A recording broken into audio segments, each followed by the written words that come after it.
Hi friends, అందరికీ నమస్తే అండి. ఈరోజు ఓం బీచ్కి అయితే వచ్చాము. ఇక్కడికి వచ్చి మేమందరం కూడా ఒక ఫోటో అయితే తీసుకుని ఓం బీచ్కి కిందకి నడుస్తున్నాము. కొంచెం దూరం ఉంటుంది, అంటే బాగా ఎక్కువ దూరం ఏం కాదు. కొంచెం అలా డౌన్కి దిగితే బీచ్ అయితే వస్తుంది. మేము వెళ్తలోకి 7:30 అయింది. చక్కగా సూర్యుడు కూడా ఉదయించాడు. ఎంత బాగా కనిపిస్తున్నాడో చూడండి.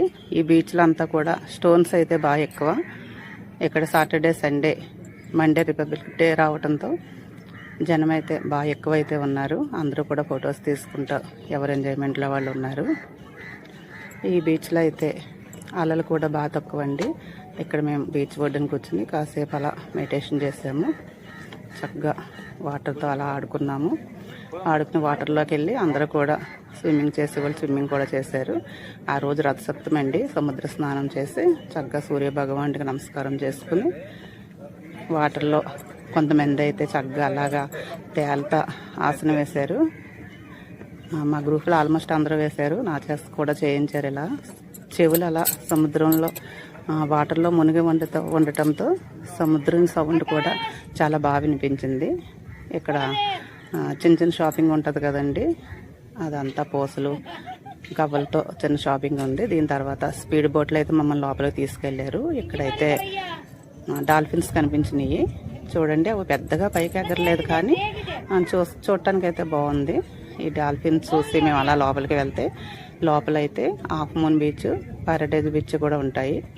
ఇక్కడికి వెళ్ళాలంటే మనకి వాక్ చేసి వెళ్ళాలండి. ట్రెక్ చేయడం మార్గం ఇంక వేరే ఏమీ ఉండదు. ఇలా బోట్లో వచ్చి అయితే చూడొచ్చు. బస్సులు కానీ అలాగే ఆటోస్ కానీ ఏమీ అయితే ఉండవు. ఈ కనిపించే కొండ అంతా ఎక్కి దిగి కంపల్సరీ వెళ్ళవలసిందే. కొంచెం కష్టమైన ఎంజాయ్మెంట్ ఎవరు ఎంజాయ్ వెళ్ళరు కదా. ఇదైతే హాఫ్ మూన్ బీచ్. ఇది ఇంకోండి, ఇక్కడ జనం కనిపిస్తున్నారు చూడండి, చిన్న చిన్నగా కనిపిస్తున్నారు. ఇక్కడ నుంచి దీని పక్కనే పారడైజ్ బీచ్. ఇది ఇక్కడ మనం నైట్ ఉండాలంటే కూడా బుక్ చేసుకోవచ్చు. అలా టెంట్ హౌస్లో అయితే ఉంటాయి. బుక్ చేసుకుని ఒక రోజు అయితే అక్కడ ఉండొచ్చు. దీని పక్కనే అగస్త్య కేవ్స్ అని చెప్పేసి అన్నారు. అగస్త్య కేవ్ అంట. ఇప్పుడు ఇదండి పారడైజ్ బీచ్. కనిపిస్తున్నాయి కదా టెంట్ హౌస్లు, అందులో ఉండొచ్చు. చక్కగా కొబ్బరి చెట్ల మధ్యలో బాగుంది. నైట్ ఉండే వాళ్ళకి బుక్ చేసుకుని అయితే ఉండొచ్చు.